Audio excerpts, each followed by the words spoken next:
Salamatsыздар balalar. Matematika sabahına hoş geldingler. Sabahımızda başlamaz burun denemizni serpitib, oyimizni serpitib alaylik. Yani o'rnimizdan turib serp ko'rsatib jasaymiz. Kırmızı jasa bolsa o'sha bala, kırmızı jasa bolsa o'sha bala, kırmızı jasa bolsa o'sha bala, kırmızı jasa bolsa o'sha bala.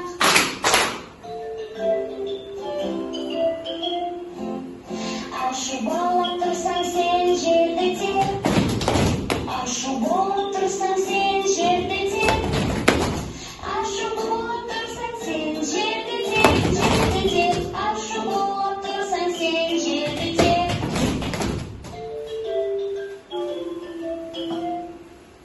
Korkutursan kolun meni bir jap, korkutursan kolun meni bir jap, korkutursan kolun meni bir jap, korkutursan.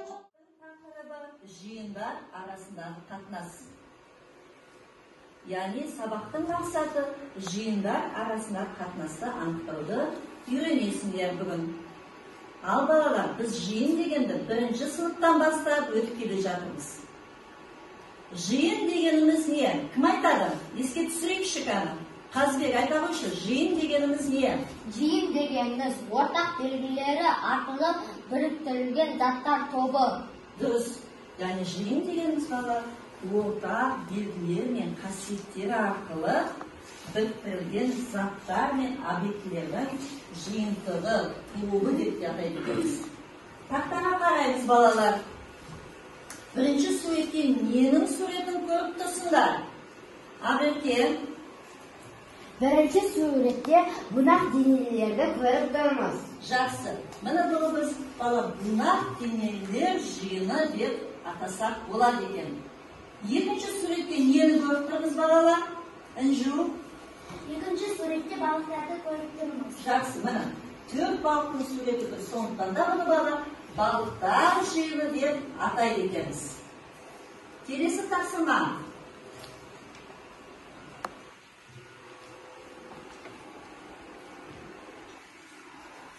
Бірінші тапсырма. Балалар, тең жиындарды табуымыз керек. Тең жиындар дегеніміз саны мен құрамы бойынша сәйкес келетін жиындар. Олай болса, А жиынның элементтері маған кім атап береді балалар? Әлихан. Күлгін түсті шашы, көк түсті дөңгелек, және де қоңыр түсті үшбұрыш. Жақсы, тамаша. Бұл жиынның элементтерін кім атап береді маған? Мирас. Қоңыр түсті үшбұрыш, көк түсті дөңгелек, күлгін түсті шашы. Тамаша.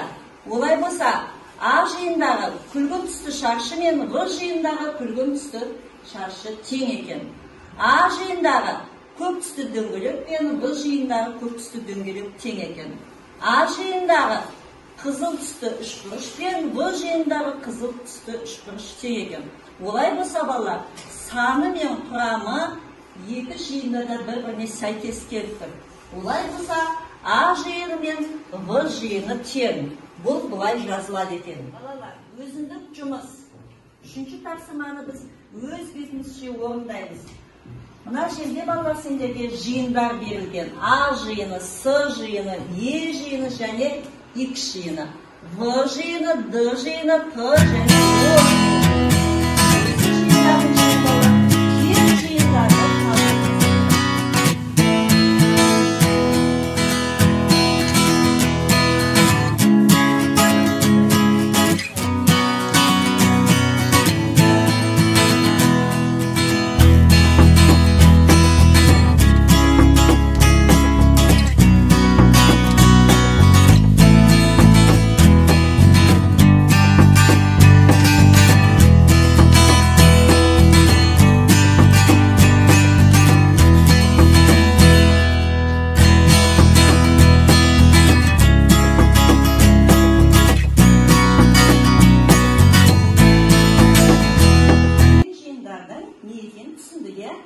Енді жиындар балалар қиылысатын жиындар болады екен. Енді тақтаға қараймыз. Екінші тапсырма. Қағаз бетіне А және С жиындарының қиылысуын көрсетеді екенбіз. Қазір балалар, мына А жиынының элементтерін маған кім атап береді? Шахноза. Күлгін түсті шаршы, қоңыр түсті үшбұрыш, көк түсті дөңгелек. Енді С жиынының элементтерін кім атап береді? Асел. Қоңыр түсті дөңгелек, жасыл түсті үшбұрыш, күлгін түсті шаршы. Тамаша. Енді бала қараңдар. А жиындағы күлгін түсті шаршы мен С жиындағы күлгін түсті шаршы тең. Түстері де бірдей. А жиындағы көк түсті дөңгелек, ал С жиында қызыл түсті дөңгелек. Бұлар қиылыспайды екен дөңгелектер. А жиында қызыл түсті үшбұрыш болса, С жиында жасыл түсті үшбұрыш екен. Яғни олар үшбұрышта да қиылыспайды екен. Олай болса, А және С жиыны күлгін түсті шаршыда қиылысады екен. А және С жиынының қиылысуы мына мынандай жазылады екен. Ал балалар, тапсырманы орындап болса, кім маған тең жиындарды атап береді? Ал Режеп. А жиын мен Д жиыны тең. Дұрыс, мына А жиын мен Д жиыны тең. Келесі Нұргелді. Е жиын мен П жиыны тең.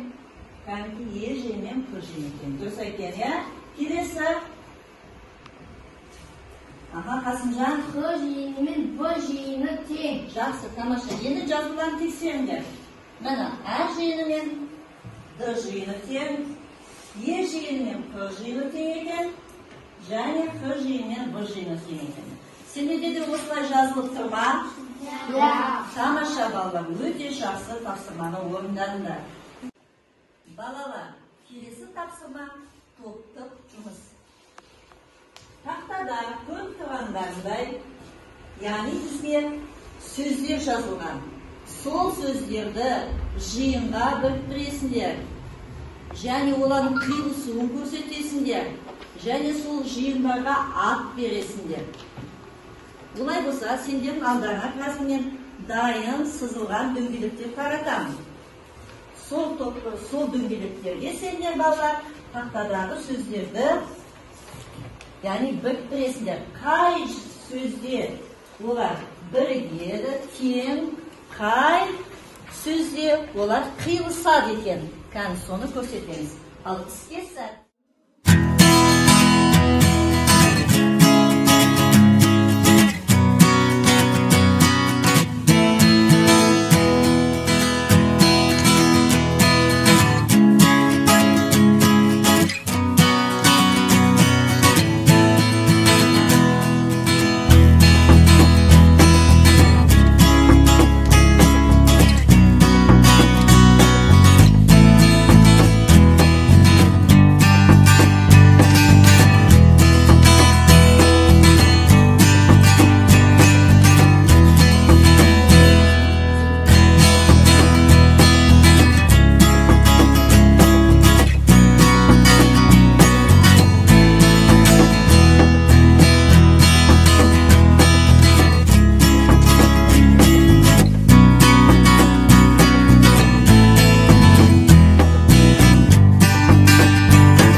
Төртінші топтың жұмысын тексереміз. Кәнекей, Ақерке өз жұмыстарын қорғайды. Біз жәндіктерді екі топқа бөлдік. Біріншісі зиянды жәндіктер, екіншісі пайдалы жәндіктер.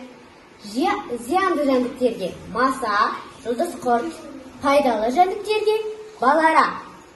Зиянды да және пайдалы жәндіктерге көбелек, құмырсқа, жабайы ара. Өз жұмысымызды тақтадағы жұмыспен сәйкестендіреміз. Яғни қатемен жұмыс жүргіземіз. Яғни біз мына пайдалы жәндіктер, зиянды жәндіктер деген жиынға бөліп алдық. Ал ортасына қиылысатын жерге зиянды да және пайдалы да жәндікке жататын жәндіктерді жазамыз. Тексереміз.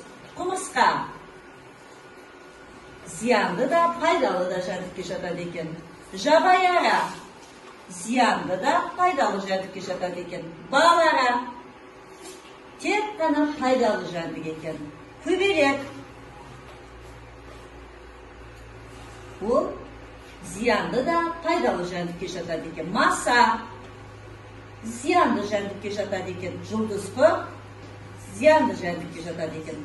Олай болса, балалар, өз жұмысымыздағы қатемізді жөндейміз, қатемен жұмыс жүргіземіз.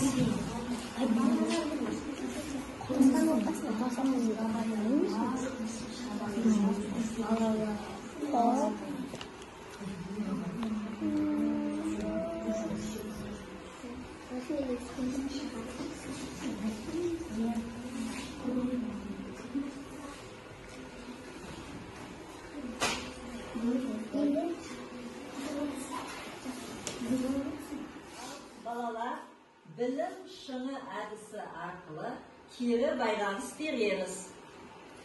Бүгінгі сабақта жиындарды өте жақсы түсінген, сол үшін қызықты болған оқушылар қолымызды көтерейікші. Жақсы. Ал енді мен сабақты жақсы түсіндім деген оқушылар қол көтерейік. Ал енді тақақ бойынша әлі де ізденуім керек деген оқушылар қол көтеріңдерші. Жақсы. Яғни әлі де жұмыс жүргізуіміз керек екен, иә?